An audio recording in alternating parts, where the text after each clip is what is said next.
And welcome to the On the Go Post Show with your Go Morning team. I'm Danielle Wiggins with Jasmine Monroe.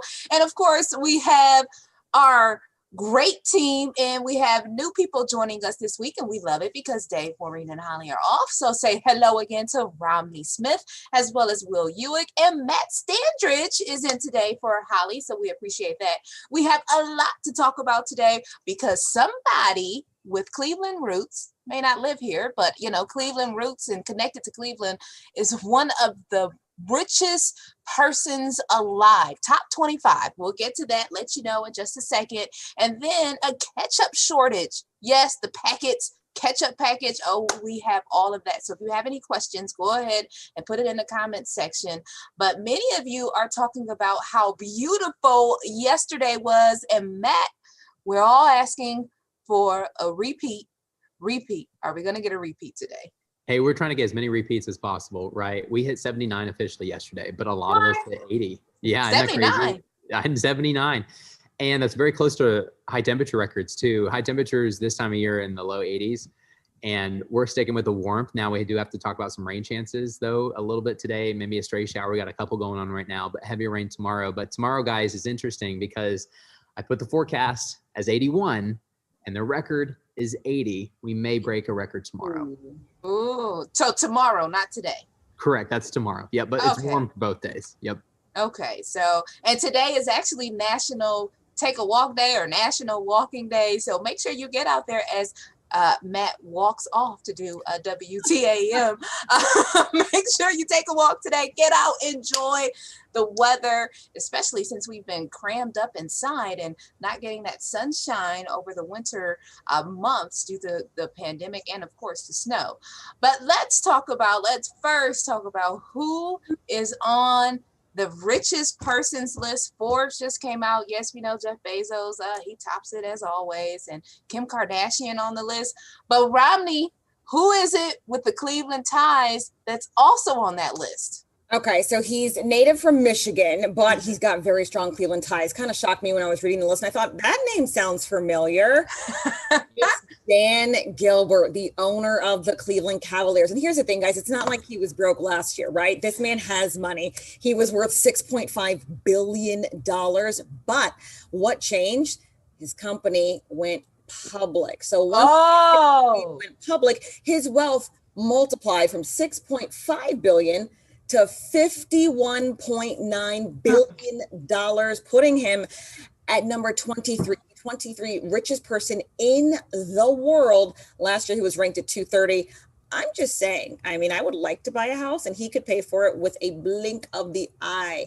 But I'd certainly look forward to seeing what he does in charitable foundations around Cleveland. Hopefully he won't keep it all in Michigan. But, he's also the second richest professional sports team owner behind LA Clippers, Steve Ballmer, of course, of Microsoft fame. But yeah, Dan Gilbert, owner of the Cavaliers, 23rd richest person in the world. So let me know, if you all had that type of money, what would you do with that type of money? We know Biggie says more money, more problems, but I don't know about that. Security guard for sure with billions like that. What about you, Will and Jasmine? Well, the other thing that Dan Gilbert did recently that added to that was he sold Jack Casino over to a controlling group. So that put a little more money in his pocket, too, in terms of a liquid state. So that may have added an extra zero. Did he get a soccer team, too, Will? What's that? He got a soccer team, too, I think. Yeah. There was a rumor for a while that there was a possibility that he was selling the casino so that he could buy a different sports franchise, because some sports have a rule where you can't be an owner and mixed into gambling. So yeah, one thought process on why he did end up selling Jack. I didn't follow. He may have purchased a soccer team. I'm not sure. Yeah, that was from 2017. I'm looking at some different articles about it. Major League Soccer team saw in Gilbert Gore's bid. So yeah, I'll keep looking at that. But yeah, I'm glad you answered that, Romney, because I was like, how did he go from $6 billion to bam, blowing up like that? So still nobody answered my question. What would you do? You said, Romney, you'll get some security, but if you had that type of billionaire money, buy a house, maybe get some Chipotle with the rest. I don't know. I wouldn't be here tomorrow, I'll tell you that. You wouldn't. You wouldn't. Oh, No. well, you won't be here tomorrow anyway, Will. But we thank you for filling in. We've all had a great time with Romney, Jason, Will, Matt, everybody. So we appreciate that. But I tell you, Jasmine, you had this going on Twitter about, you were a little upset about the ketchup shortage going on. I Will, wasn't upset. I was. oh yeah, that's right. Yeah, That's right. You are right. I misinterpreted. That is right. You said you didn't care for the ketchup. Not like ketchup. I think I'm from Pittsburgh. I know Heinz is in Pittsburgh. It's like, I did an internship there. It's funny, but I hate the smell of it. It makes me nauseous. It's disgusting. And when anyone asks me, do I want ketchup? It's like, don't just think that the world loves ketchup. I am a barbecue sauce. He's passionate right now. Right. We're learning a lot about Jasmine this morning. Chick-fil-A sauce. It's just, hey, to each his own. If you like it, I don't love it, but.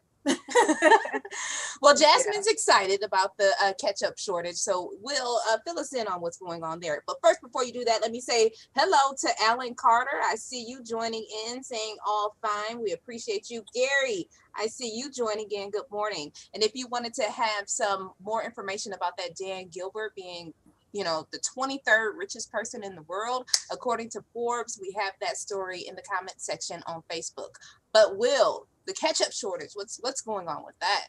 Yeah, so basically, like everything else, when the pandemic hit, there needed to be a shift in how people and companies and businesses operated. And a couple of things happened. One, every restaurant shifted to takeout because at first they were closed and then they were only allowed to operate at certain capacities. So uptick in takeout means an uptick in ketchup single serve packets, used that you're throwing in that bag.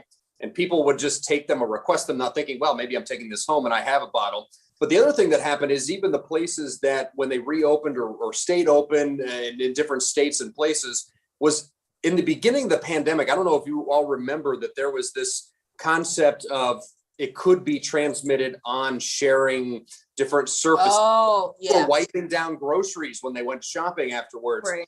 Well, so these restaurants moved away from salt shakers, pepper shakers, and ketchup bottles on the table, and everything was single use.